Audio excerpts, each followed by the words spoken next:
Hello, everybody, and welcome to my Week 1 recap and Week 2 prediction for the UFL, brought to you by the Pick 6. Without further ado, let's get on into it. First up, we have the San Antonio Brahmas versus the Memphis Showboats.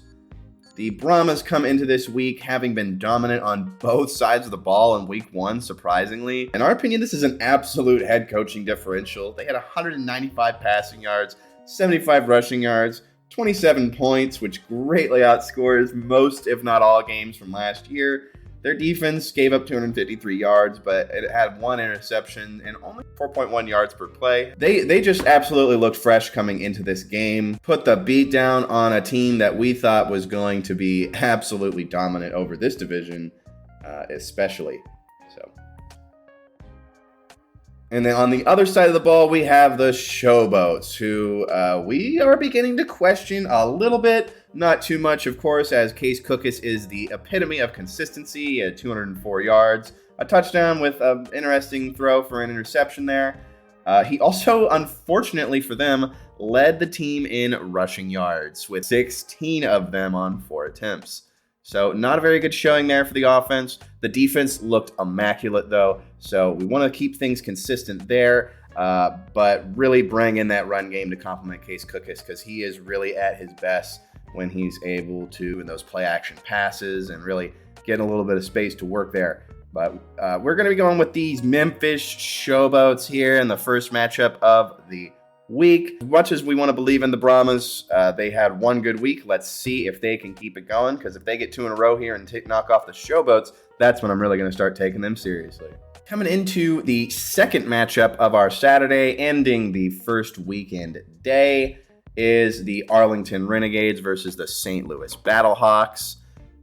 The first question we have to ask here for the Battlehawks is A.J. McCarron a human? Because he definitely looked like it last week. St. Louis also looked really good on the defensive side of the ball, which is interesting as we are used to them being an offensive powerhouse.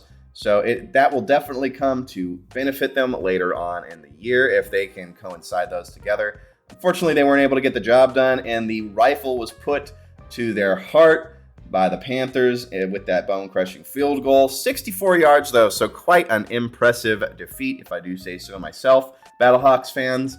On the other side of the ball, they find the former XFL champion down on their luck after getting straight up whooped by the Birmingham Stallions in the championship matchup. They absolutely got outlasted last week. Luis Perez was able to complete 68% of his passes and for 214 yards, a touchdown and an interception.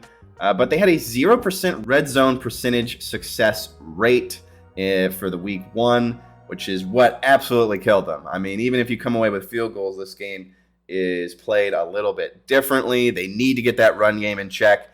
Defense looked, again, like it just got gassed in the end here. But at the end of the day, with that being said, if the offense can't keep the ball out of A.J. McCarron's hands, the St. Louis Battlehawks will win the game. As we saw, they are able to quickly score with that fast score to Marcel Aitman. If the offense continues to build on the momentum from last week, it will be very hard for the Renegades to hang. And I just want to take a minute to highlight our road to 500 subscribers. We are going to be making a very big push for that this week with Blueprints to Bleachers coming out tomorrow, and a lot more UFL and college content to come out. Go ahead and check out our other videos here. Without further ado, back to the video. Next up, we have the Birmingham Stallions versus the Michigan Panthers to start our Sunday in Week 2. First thing we have to address here is the fact that the Stallions are exactly what we thought they were going to be, but with Matt Corral, actually.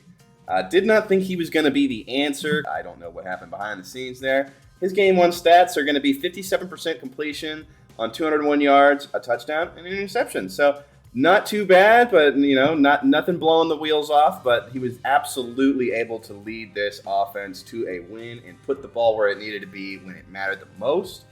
They had an absolute workhorse at the front of C.J. Marable with 18 carries for 68 yards and a touchdown.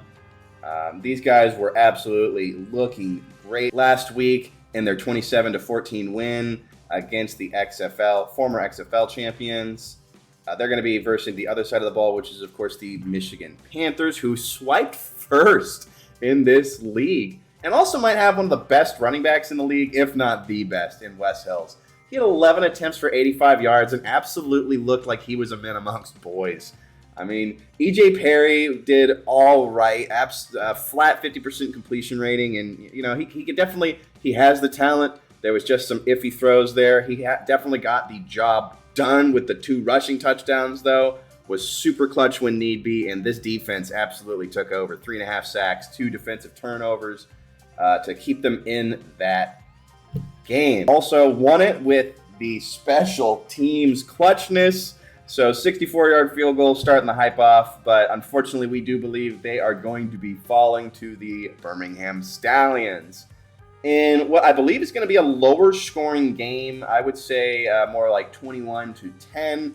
Just don't think the Panthers have what it takes to hang with the Stallions because I think they do what the Panthers do better. The last but not least game of the Houston Roughnecks versus DC Defenders.